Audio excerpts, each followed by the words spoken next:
Hey folks, you're at OS Reviews. You're watching our video first look and a quick tour of the Alcatel One Touch Fierce 2. Obviously, this phone here has seen some better days. It was actually dropped, but nonetheless, it still does work. So we're going to go over a few of the core functions as well as design elements of this phone. So this is a budget-oriented phone, first of all, and it's no longer the newest product in the market. It was released a few years back, but it still has decent specs if you are on an extreme budget.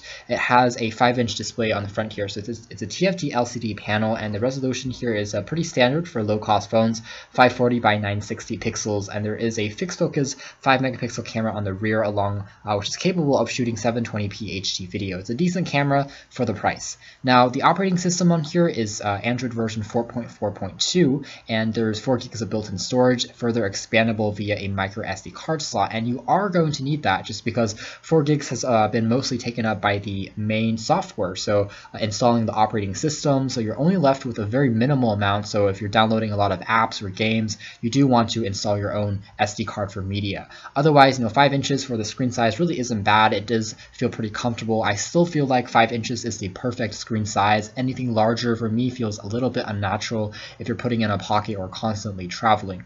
Regardless, there's also a 1 gigabyte of RAM built on here, in addition to a rechargeable battery underneath the back cover, which is user replaceable, of course.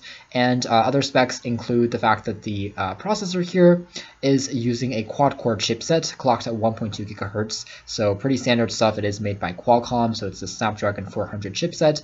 Other standard features include Wi-Fi, GPS, Bluetooth, and there is also an interesting FM radio feature. It does require you to plug in a headphone port on the very top to act as the antenna to use that function, but otherwise it does work pretty well, and there's also geotagging for your features, for your photos. The phone itself does come with 4G, so if you want to use that for data connectivity, it does work fairly well. So it does have the latest as far as wireless connectivity options are concerned.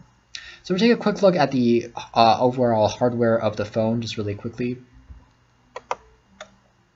Other things to quickly note, a bit of a correction, the processor is actually Snapdragon 200, so it's not going to be as fast as something like the Moto E or Moto G, which is really its main competitor, since the MRSP price is around $130 without a contract. But you can still pick it up now for, I would say, around $80 to $60, then it still remains a decent deal. The camera here is one of the downsides. It doesn't take great pictures. It's a little bit grainy and washed out, so that's something to quickly keep in mind. But otherwise, speeds are reasonable as long as you don't install too many applications. It's a plasticky phone all in all. It does have no real metal components, but it is pretty lightweight and easy to carry around. The top features access to a front-facing camera for video conferencing next to a earpiece and notification light. The bottom does have physical controls for going back to the home, back, as well as to a micro USB port inside here for charging. Back here is where the user replaceable battery sits, along with the nano SIM card slot, and there's also the expandable micro SD card slot over here. On the top here is that 5-megapixel camera with LED flash, and there's also a volume rocker located on the spine here, which is pretty tactile and responsive.